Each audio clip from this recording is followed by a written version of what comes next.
I'd say farmers, man, are the salt of the earth. That's without food, that's fundamentally, that's where it all comes from. They care about the land, they care about the family, they care about what they produce. That is a rare element. And that's why, coffee is such a pervasive opportunity for, and a vehicle in many ways for good. And the story of Santa Marta is just one indication of that. So it just kind of turned into this, hey, what if we bought coffee from them? And some of the money went back to their community and helped them have this, great commerce, help us to have something that we can do with them. We're socially conscious about what we're doing and move forward. So that's kind of where we're at.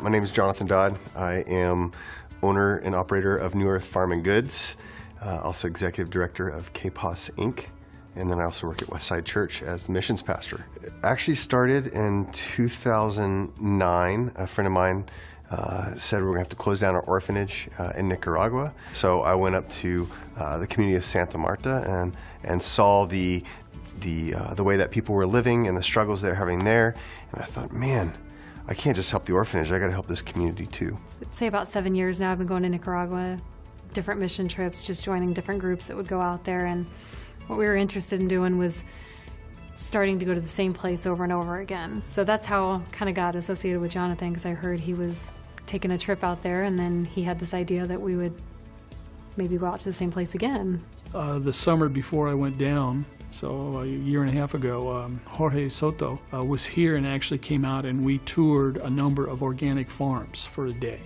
And he kind of said, this is what I want for my people back home. I've had a few years in coffee, and Jonathan and I met over the conversation around coffee. And so one of the things that I'm very passionate about is to develop sort of connections between farmers and all the folks in between the coffee supply chain. So that's a special place.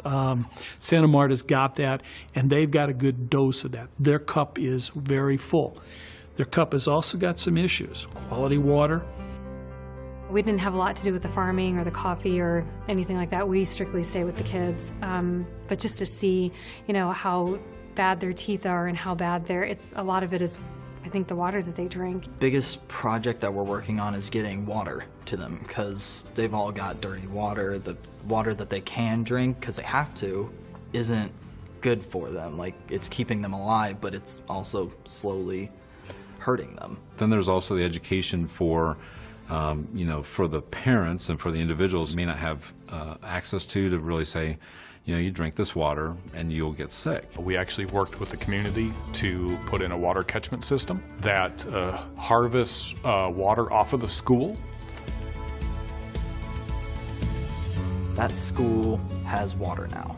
Good, clean water. On the short term, helping Santa Marta to become sustainable, helping the community to thrive. The goal is have them have a sustainable crop of coffee, cardamom, moringa, and bring those quality products to a better paying market. This coffee is actually micro-lotted. So micro-lotted means that you have smaller areas so you can pick and choose better quality. Like a lot of coffee that you drink nowadays comes from sometimes different continents in one blend. Definitely usually not from the same farm.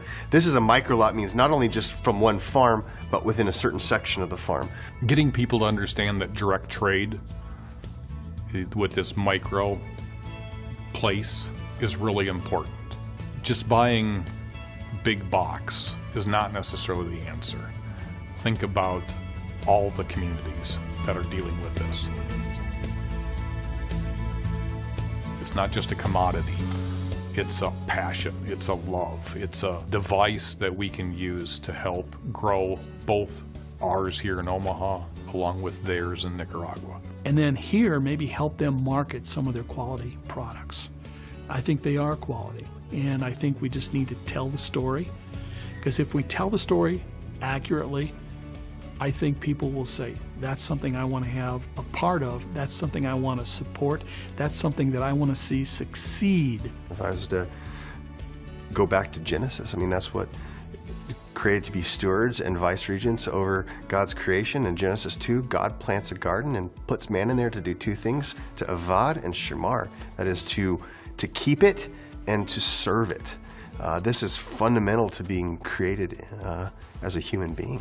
It's not just about giving them clean water and sanitation and better growing practices and education. It's really fundamentally about dignity as a human being, that it's not just about us giving, but it's reciprocity, that they have something to offer.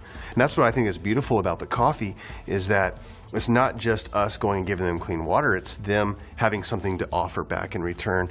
It creates leverage for motivation for change, and then they can take a sense of pride that they're taking responsibility in their community and ownership, and that's what's exciting, I think.